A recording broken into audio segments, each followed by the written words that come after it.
Good evening. पिछला class में हम आप लोगों को विद्युत चुम्बकीय प्रेरण चैप्टर में बता रहे थे, बात कर रहे थे कि विद्युत चुम्बकीय प्रेरण क्या है। इसके बाद विद्युत चुम्बकीय प्रेरण के लिए फैराडे का नियम क्या है। हमने बताया था, आप लोगों को याद होगा, जब किसी कुंडली से संबंधित चुंबकीय फ्लक्स में परिवर्तन होता है तो प्रेरित धारा और प्रेरित विद्युतवाहक बल उत्पन्न होता है। यह धारा विद्युतवाहक बल तभी तक रहता है जब तक कि फ्लक्स में परिवर्तन होता है। तो बताए थे, याद होगा कि फैराडे का नियम, फैराडे का प्रथम नियम प्रेरित विद्युतवाहक बल के उत्पन्न होने की शर्त देता है। फैराडे का दूसरा नियम प्रेरित विद्युतवाहक बल के उत्पन्न परिमाण देता है। इसके बाद चुंबकीय फ्लक्स के बारे में बताए थे। चुंबकीय फ्लक्स का एसआई मात्रक वेबर और सीजीएस मात्रक मैक्सवेल होता है। एक वेबर बराबर, शायद कल बताए थे कि नहीं बताए थे, एक वेबर बराबर 10 के पावर 8 मैक्सवेल होता है। एक वेबर बराबर 10 के पावर 8 मैक्सवेल होता है। और चुंबकीय फ्लक्स की जो बीमा होती है ml² T inverse two I inverse होता है। चुंबकीय फ्लक्स की जो बीमा है वो है ml² T inverse two I inverse. चुंबकीय फ्लक्स की जो बीमा है वो ml² T inverse two I inverse होता है। इसके बाद हम बात कर रहे थे लेंज के नियम के बारे में। लेंज के नियम शॉर्ट में बोले तो जिस कारण से उत्पन्न होता है अपने उत्पन्न होने वाली कारण का ही विरोध करता है। प्रेरित धारा जिस कारण से उत्पन्न होता है अपने उत्पन्न होने वाले कारण का ही विरोध करता है। लेंज का नियम ऊर्जा संरक्षण सिद्धांत का पालन करता है। लेंज का नियम ऊर्जा संरक्षण सिद्धांत का पालन करता है। अभी आप लोगों को बस इतना ही याद रखना है। हम यदि बात करें कि कहीं भी चुंबकीय फ्लक्स में परिवर्तन होगा तो प्रेरित धारा प्रेरित विद्युतवाहक बल उत्पन्न होगा। फैराडे का नियम यही कहता है कि चुंबकीय फ्लक्स में परिवर्तन होगा तो प्रेरित धारा उत्पन्न होगा। अगला जो हम लोग का टॉपिक है वो है हमारा फर्स्ट टॉपिक आज का, भंवर धारा। आज का टॉपिक हम लोगों का भंवर धारा, एडी करंट। एडी करंट, भंवर माने एक तरह से कह सकते हम लोग गांव देहात में पानी में भंवर देखे होंगे, चकोह, पानी में जो भंवर होता है भंवर। तो भंवर धारा कह रहा है कि जब किसी परिवर्तनशील चुंबकीय क्षेत्र में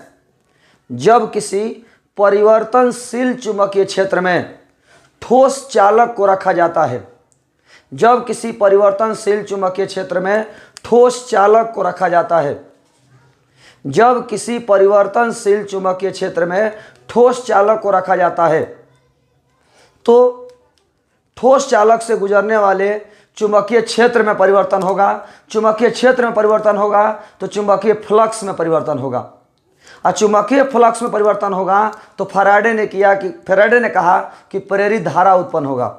फिर से एक बार, जब किसी परिवर्तनशील चुंबकीय क्षेत्र में ठोस चालक को रखा जाता है तो ठोस चालक से गुजरने वाले चुंबकीय फ्लक्स में परिवर्तन होता है। ठोस चालक से होकर गुजरने वाले चुंबकीय फ्लक्स में परिवर्तन होता है। चुंबकीय फ्लक्स में परिवर्तन होता है तो फैराडे के नियम से प्रेरित धारा उत्पन्न होता है। फैराडे के नियम से प्रेरित धारा उत्पन्न होता है। यह धारा अपने पथ को वृत्ताकार रूप में पूरा करती है। यह धारा अपने पथ को वृत्ताकार रूप में पूरा करती है, अतः इसे भंवर धारा भी कहा जाता है। अतः इसे भंवर धारा कहा जाता है। चूंकि यह धारा अपने पथ को वृत्ताकार रूप में पूरा करती है अतः इसे भंवर धारा कहा जाता है। चूंकि भंवर धारा की खोज फोको ने की, अतः इसे फोको धारा भी कहा जाता है। अतः इसे फोको करंट भी कहा जाता है।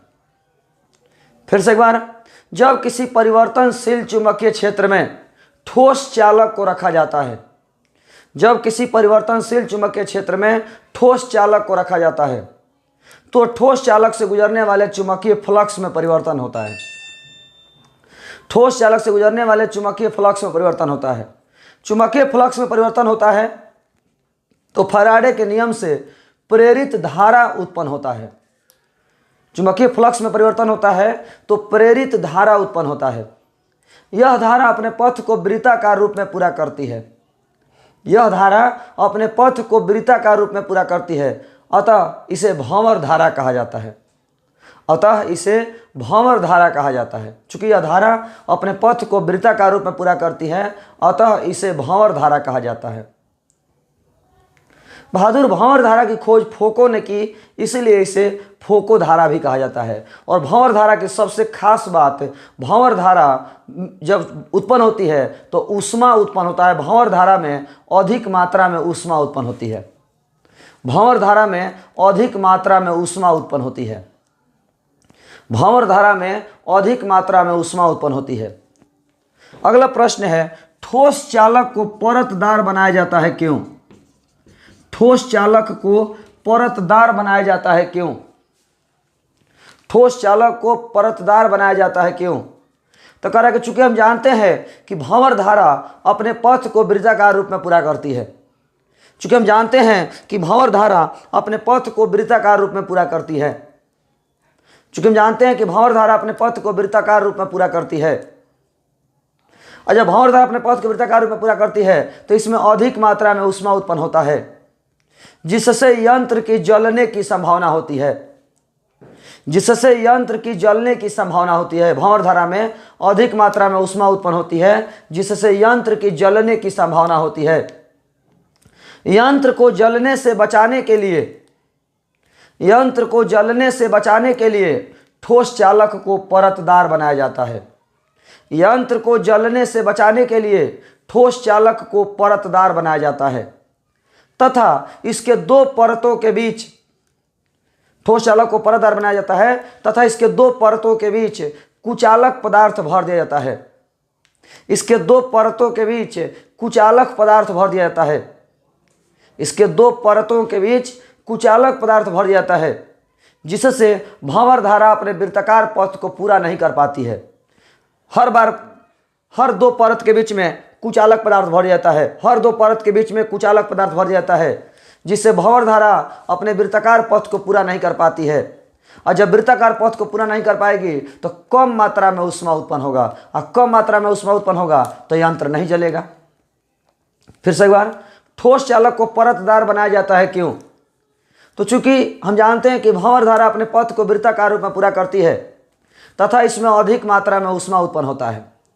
इससे यंत्र की जलने की संभावना होती है। अधिक मात्रा में ऊष्मा उत्पन्न होता है तो यंत्र की जलने की संभावना होती है।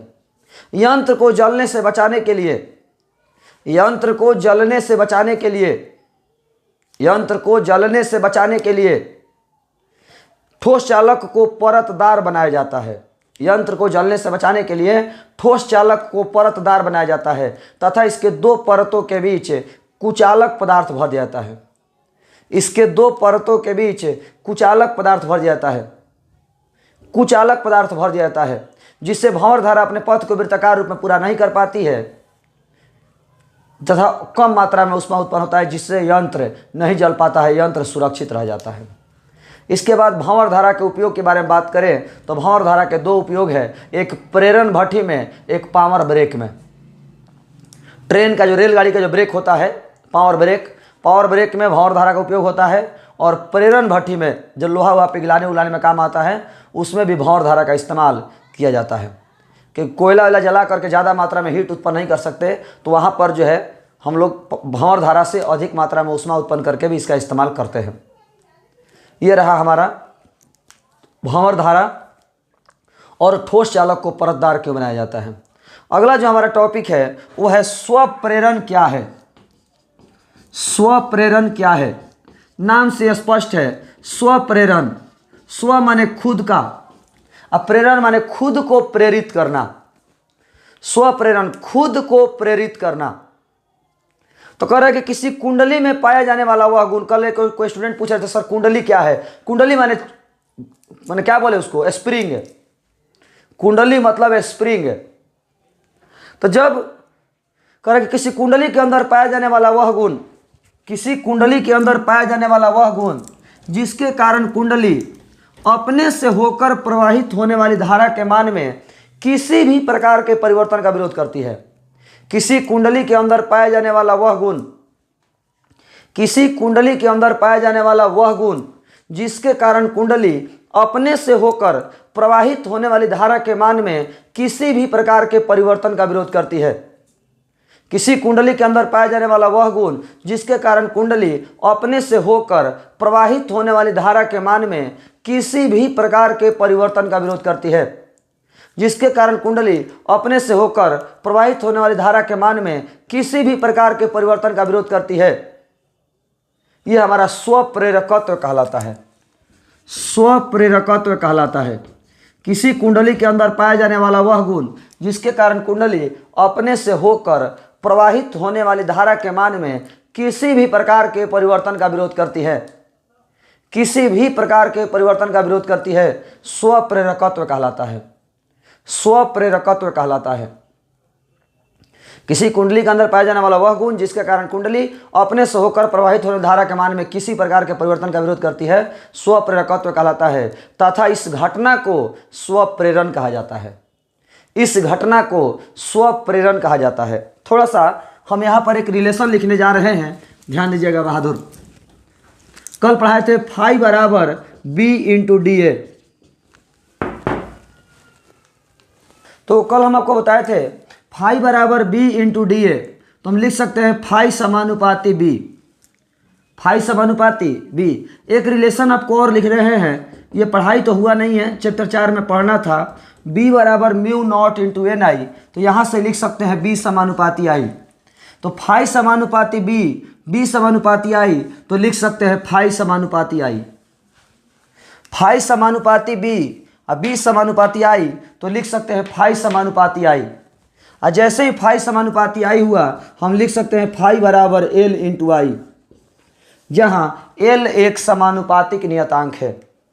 फाई बराबर एल इंटू आई, जहाँ एल एक समानुपातिक नियतांक है, जिसे हम स्वप्रेरण गुणांक कहते हैं। एल एक समानुपातिक नियतांक है जिसे हम स्वप्रेरण गुणांक कहते हैं। फाई समानुपाती बी, बी समानुपाती आई, इसीलिए फाई समानुपाती आई। फाई समानुपाती आई, तो फाई बराबर एल इंटू आई। फाई बराबर एल इंटू आई। फाई बराबर एल इंटू आई। तो बहादुर एल क्या है? तो एक समानुपातिक नियतांक है जिसे स्वप्रेरण गुणांक कहा जाता है। एल एक समानुपातिक नियतांक है जिसे स्वप्रेरण गुणांक कहा जाता है। एल एक समानुपातिक नियतांक है जिसे स्वप्रेरण गुणांक कहा जाता है। आगे देखते हैं बहादुर, चूंकि फाई बराबर एल इंटू आई, इसलिए एल बराबर फाई बटा आई। एल बराबर फाई बटा आई। आपको तो पता होगा, जिस राशि के पहले एक लग जाए, इकाई लग जाए, एकांक लग जाए, प्रति लग जाए, उसको बटा में रखते हैं। जिस राशि के पहले एक लग जाए, इकाई लग जाए, एकांक लग जाए, प्रति लग जाए, उसको बटा में रखते हैं। तो यहाँ पर धारा बाटा में है, यहाँ पर धारा बाटा में है। जब धारा बाटा में है तो धारा के पहले एक लगेगा। तो कह रहा है कि किसी कुंडली से प्रवाहित प्रति एकांक धारा के लिए, किसी कुंडली से प्रवाहित प्रति एकांक धारा के लिए चुंबकीय फ्लक्स में परिवर्तन को स्वप्रेरण गुणांक कहा जाता है। किसी कुंडली में प्रवाहित प्रति इकाई धारा के लिए चुंबकीय फ्लक्स में परिवर्तन को स्वप्रेरण गुणांक कहा जाता है। किसी कुंडली में प्रवाहित प्रति इकाई धारा के लिए चुंबकीय फ्लक्स में परिवर्तन को स्वप्रेरण गुणांक कहा जाता है। स्वप्रेरण गुणांक ऐसा ही मात्रक हेनरी होता है। स्वप्रेरण गुणांक ऐसा ही मात्रक हेनरी होता है। तथा इसकी बीमा बहादुर फाई का बीमा आज ही पढ़ाए हैं, कल भी बताए थे, M L square T inverse two I inverse. M L square T inverse two I inverse, अब बाटा में आई, तो आई के पावर एक है, ऊपर जाएगा आई इनवर्स टू, तो M L square T inverse two I inverse two. M L square T inverse two I inverse two. M L square T inverse two I inverse two. स्वप्रेरण गुणांक का ऐसा ही मात्रक हेनरी और बीमा M L square T inverse two I inverse two होता है।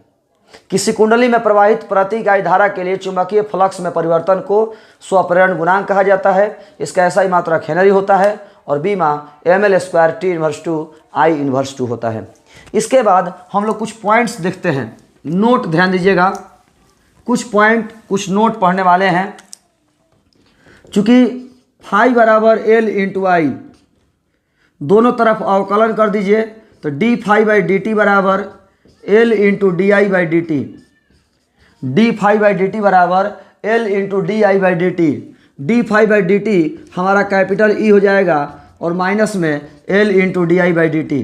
अब कुछ लोग सोच रहे होंगे कि सर ये माइनस कहाँ से ला दिए, तो हम आपको बता दें ई का सूत्र minus D phi by D T होता है, ई का सूत्र minus D phi by D T होता है। इसीलिए जब दोनों तरफ माइनस से गुना करा दीजिएगा तो minus D phi by D T के जगह पर ई बराबर minus L into D I by D T एक बेहतरीन रिलेशन है। ई बराबर minus L into D I by D T, ये सब आपको ऑब्जेक्टिव में काम आएंगे, ये सब आपको ऑब्जेक्टिव में काम आएंगे बहादुर। इसके बाद मान लीजिए दो गो कुंडली श्रेणी क्रम में हो, मान लीजिए दो गो कुंडली श्रेणी क्रम में हो, एक कुंडली ये दूसरा कुंडली ये, इसका स्वप्रेरण गुणांक L1, इसका स्वप्रेरण गुणांक L2, तो टोटल स्वप्रेरण गुणांक L1 प्लस L2 होगा।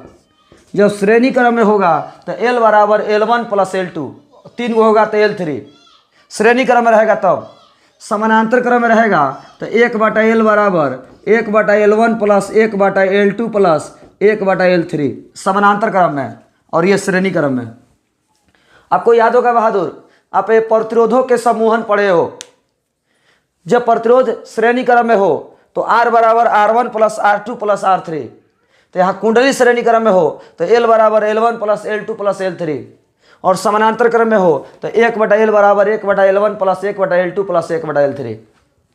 श्रेणी क्रम में हो तो इतना, समानांतर क्रम में हो तो इतना। इस तरह से हमारा 3 नोट समाप्त हुए। हम चाहेंगे कि अभी तक आपको क्या क्या बताए।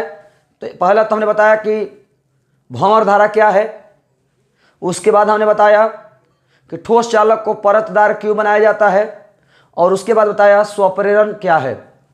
यदि इन तीनों में से 1/L3 कैसे होगा,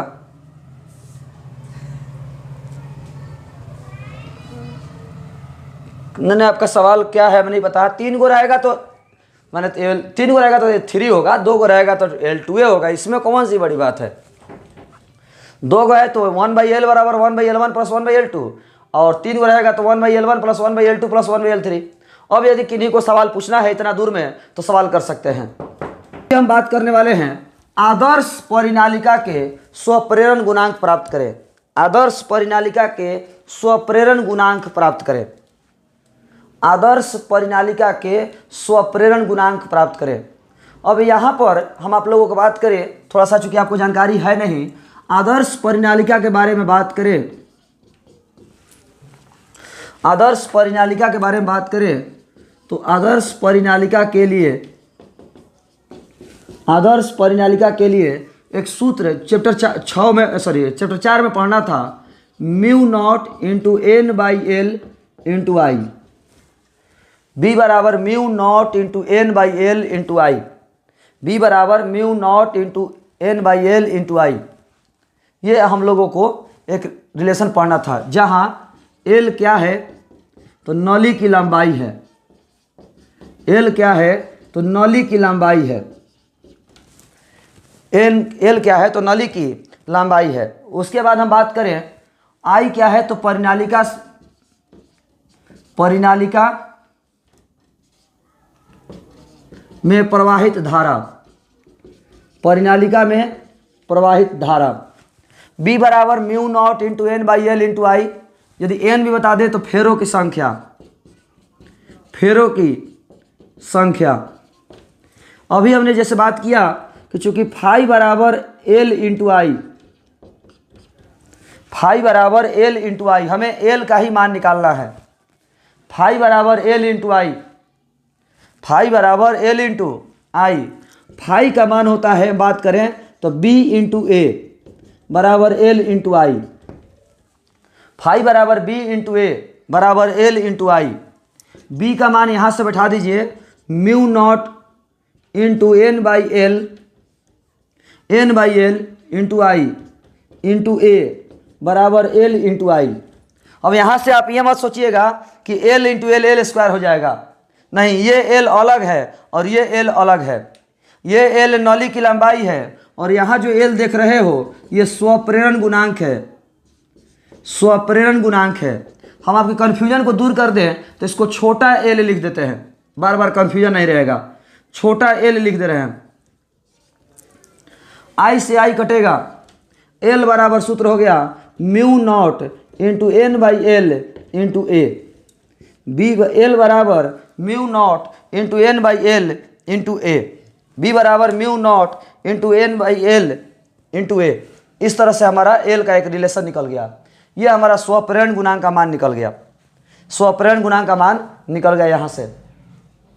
इस तरह से यदि आप कहीं प्रॉब्लम हो, बी बराबर mu naught into N by L into I और फाई बराबर एल इंटू आई, फाई का सूत्र बी इंटू ए बराबर L into I, mu naught into N by L into I into A बराबर एल इंटू आई। एक आई से I cut गया, L का मान इतना आ गया। यदि हम क्षेत्रफल के रूप में ना निकालें, यदि बात करें म्यू नॉट, एक मिनट, थोड़ा सा मिस्टेक है बहादुर, ध्यान दीजिएगा। यहाँ पर हम यदि बात करें तो एन क्या है, तो फेरों की संख्या है, और यहाँ पर जो फ्लक्स देख रहे हो वो केवल एक फेरा में लिखा हुआ है, फाई बराबर बी इंटू ए। यदि एन फेरा में होगा तो एन इंटू बी इंटू ए होगा। थोड़ा सा यहाँ ध्यान दीजिएगा, फाई बराबर बी इंटू ए एक फेरा में, एक कुंडली के लिए। लेकिन फिर ए कहाँ से आया सर? ए क्षेत्रफल है, ए आपका क्षेत्रफल है, कल ही तो पढ़ाए हैं। तो बहादुर एन इंटू बी इंटू ए, एक फेरा में है तो बी इंटू ए, एन फेरा में है तो एन इंटू बी इंटू ए। तो ये हो जाएगा आपका एन स्क्वायर। तो यहाँ हो जाएगा फाई बराबर एल बराबर mu naught into N square बटा एल इंटू ए, एल बराबर mu naught into N square by L into A. इस तरह से ये आदर्श परिनालिका के स्वप्रेरण गुणांक का मान है। आदर्श परिनालिका के स्वप्रेरण गुणांक का मान है। अगला टॉपिक है धारावाही कुंडली में संचित चुंबकीय ऊर्जा का समीकरण प्राप्त करें। धारावाही कुंडली में संचित चुंबकीय ऊर्जा का समीकरण प्राप्त करें। धारावाही कुंडली में संचित चुंबकीय ऊर्जा का समीकरण प्राप्त करें। धारावाही कुंडली में संचित चुंबकीय ऊर्जा का समीकरण प्राप्त करें। थोड़ा सा ध्यान दीजिएगा बहादुर, आप पढ़े हैं V बराबर minus L into D I by D T. अब आप सोच रहे होंगे सर ये सूत्र कहाँ से पढ़े हैं? तो ये आज ही पढ़ाए हैं आप लोगों को कि E बराबर L into D I by D T. E बराबर L into D I by D T, ये आज ही सूत्र पढ़ाए हैं। तो बहादुर कल एक कोई स्टूडेंट सवाल पूछे था तो हमने बताया भी था, पूछे थे सर विद्युत वाहक बल क्या है, तो हमने बताया था कि विद्युत वाहक बल और विभव दोनों एक ही चीज़ है। विद्युत वाहक बल और विभव दोनों एक ही चीज़ है। अंतर क्या है? तो विद्युत वाहक बल सेल के अंदर होता है और विभव सेल के बाहर होता है, बस इतना ही का अंतर है। विद्युत वाहक बल सेल के अंदर होता है और विभव जो है सेल के बाहर होता है। तो हम बात कर रहे जा रहे हैं E बराबर minus L into D I by D T. यदि हम बात करें बहादुर E बराबर minus L into D I by D T, यानी V बराबर minus L into D I by D T, समीकरण नंबर 1। चूँकि आप जानते होंगे W बराबर V इंटू क्यू, W बराबर V इंटू क्यू, W बराबर V इंटू क्यू।